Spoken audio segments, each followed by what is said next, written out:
Thank you for tuning in to the best parenting show on the internet, Post Daily Dose. It's the Post. It's the Post. It's the Post. The Post Daily Dose. It's the Post. It's the Post. It's the Post. The Post Daily Dose. It's the Post. It's the Post. Hey, good evening, Facebook, and welcome to another episode of Post Daily Dose with me, your trusted parenting advisor, faithful guide and servant on the healing journey. What's my name? Big Papa Brian+Post. Happy Sunday, everyone. I hope you've had a fantastic day. Big Papa's been having a great day. I'm actually over here at the home of my friends Patrick and Ethan, and Big Papa came over and laid some salmon on the grill for them. Bellies are full, so feeling good this Sunday evening. So this morning when I got up, I like to just kind of pad around, and on Sundays I don't do anything. It's usually my day to binge watch and catch up on whatever various little shows and just try to go light and easy on myself. And so I was actually catching up with the Kardashians. I never watched the Kardashians, but they're just such an interesting family, and they just do so much. And so I was watching some of the Kardashian episodes, and I think these were maybe last year episodes. And one particular episode, Kendall Jenner was talking about her anxiety. Hey, good evening, Kirsten. Good evening, Mother. Kendall Jenner was talking about her anxiety, and she's the runway model. And she's been trying these different things to try to get a handle on it. And she did a meditation thing where she went and worked with some lady who does meditation.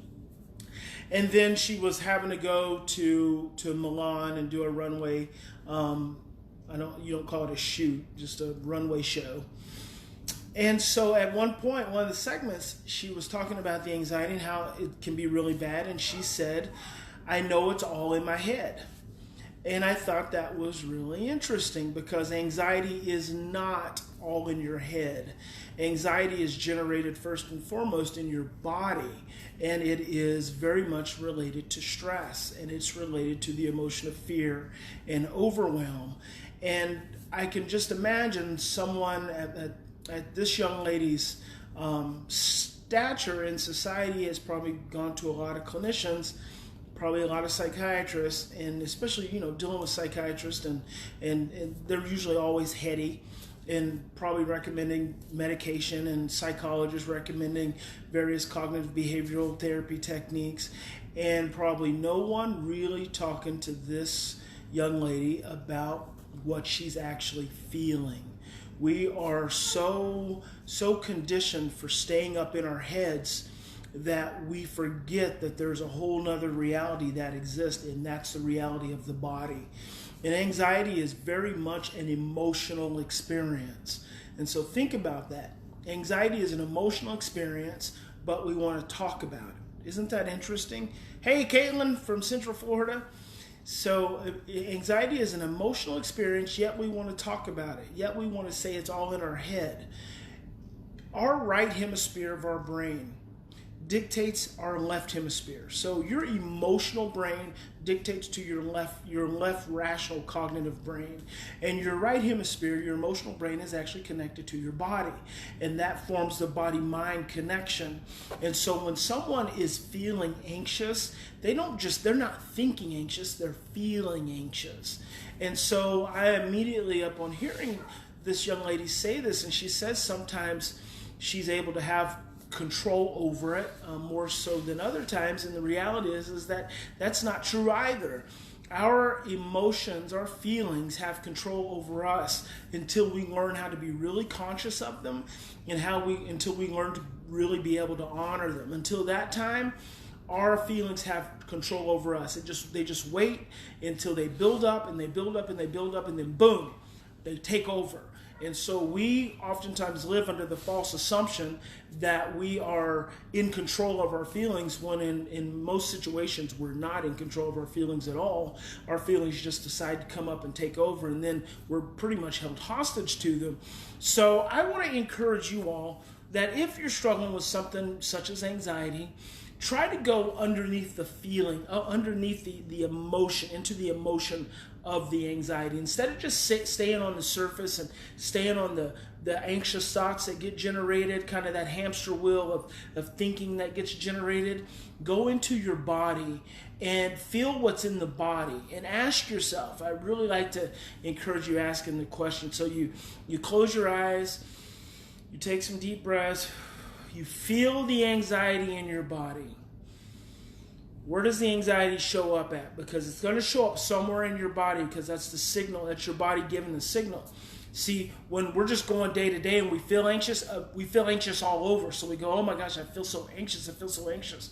But if you'll slow down and you'll breathe into your body, you can actually locate where that anxiety is being generated from. And so once you find that place in your body, all you do is give it a little tap or give it a little touch or push in on it and just say, what are you telling me? What are you telling me?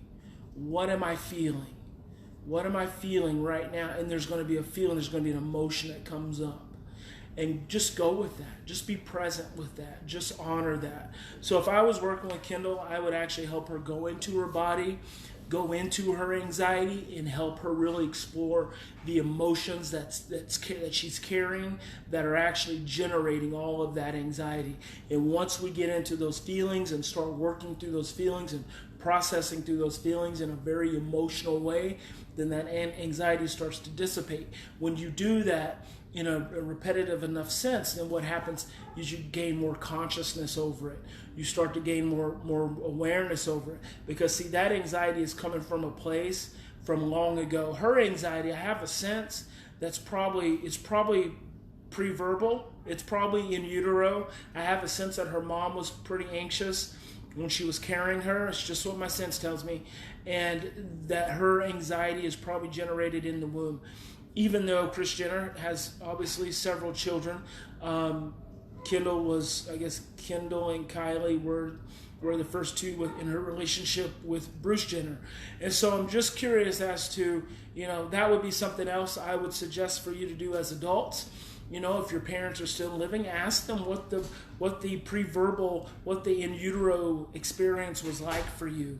Were they calm? Were they anxious? Were they worried about anything? Was there anything going on in their reality during that period of time? Because a lot of times anxiety has seeds in utero, from the in utero stage. So just go into your body, have those feelings, ask yourself, what is this feeling really about, and process it, and try to get up under it.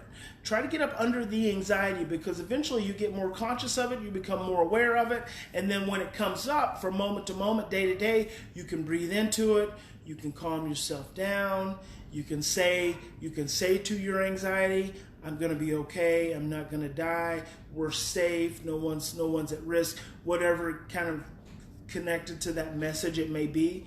And that'll help you really calm the anxiety, as opposed to just kind of giving it face value. And yes, Debbie, if you were born drug and alcohol exposed, it's definitely a given. Absolutely. So guys, in any given situation, we always have two choices. We can continue to just react and be stressed out and operate from fear, or we can stop, we can slow down, we can take 3 to 10 deep breaths, and we can choose love. God bless you. Big Papa loves you. I hope you have a fantastic evening. I hope when you lay your heads down tonight, because Monday is going to be marvelous Monday. It's going to be fantastic. You're going to have a great day. So I hope when you lay your heads down tonight, that pillow embraces you, that you have this sleep of angels, that angels just cover your homes, bless your bodies, bless your children, and bless the air that you're going to be inhaling, and that it allows you, the cells of your body, to just relax and open up and release all the trauma that you may be carrying, all the pain, all the fear that you may be carrying, and that you wake up in the morning refreshed, re-energized, reinvigorated, and more than anything, restored and made whole back into your true loving self. So good night, guys. We'll see you in the morning. If you're up, usually around 5:15, morning motivation with Big Papa on my drive to the gym to get it in for another day. It's going to be a fantastic week. Love you guys. Talk to you soon.